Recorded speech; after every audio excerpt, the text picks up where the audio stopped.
I want to look a bit more closely at Leap and working in the edit window. So I'm going to work with a third-party one-shot that I've imported.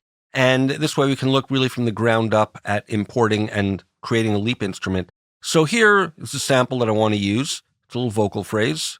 Suicide doors on the foreign import. So I'm just going to double click it and it'll create the Leap instrument for me. Suicide doors on the foreign import. And it defaults to going into group mode.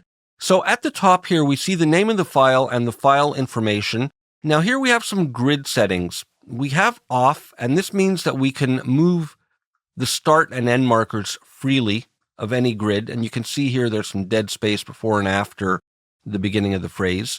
When we have fix, we then get a width control where it'll work in subdivisions. The grid will be in fixed subdivisions based on the tempo that we have set here, and it's correctly detected the tempo from there. And you can see now that with the snap, when I have snap set to grid, it'll move based on that. And since this is tied to the tempo, it's also changed to the speed so we can divide or multiply the grid by 2 to get it half or double. I'll leave it at 1 for now. Now, when we have auto, we get a threshold control here instead, and the threshold will determine the sensitivity for calculating the transients like that, and then we can move these grid markers in like that. So let's say maybe I want to loop just part of this phrase. Let's try something like that, and I'm in group mode, and it's loaded it into the first slot. Suicide doors. Suicide doors. And we can see here that it's not tuned it to the correct pitch, G sharp, which could be fine. I could leave like that if I want for creative reasons, but let's put it back there. Suicide doors. And we can also go to single mode, of course. Suicide doors. Now, when we're in single mode, we get this additional voices parameter here because we can trigger polyphonically. Suicide doors. Suicide doors. We can set the number of voices up to 16, or we can go into a mono mode. And that means if I hold one note and trigger another, it'll cut off the first. And if I take that off and put this down to 1, it'll do the same thing, but if it's polyphonic, we can get an overlap. Suicide doors. So lots of possibilities creatively with that. But let's go back to the group mode for a moment.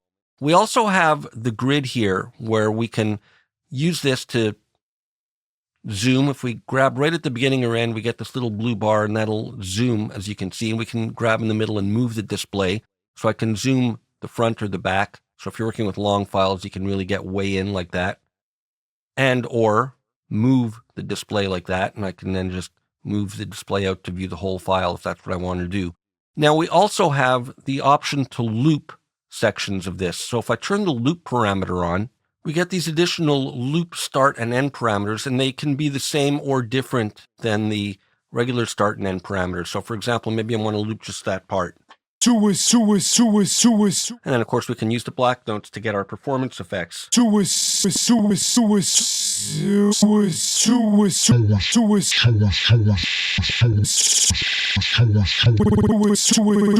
all kinds of fun, and we'll explore the loop playback parameters in more detail in another video. So that's how to work with the grid, and I have a little drum loop loaded in here.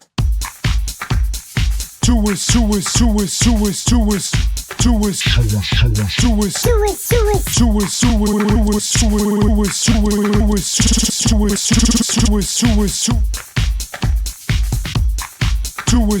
doors. Suicide doors. Suicide doors. So just a simple playful idea on one way of using the Leap with the grid parameters. Now we also have the zero crossing for the snap to option. So we can have it move freely, snap to the grid, which is either threshold dependent or fixed, or we could just snap to the nearest zero crossing to avoid any clicks, which is great if you're working, for example, with samples and sustained sounds and you're trying to create a playable instrument. We'll continue with more in the next video.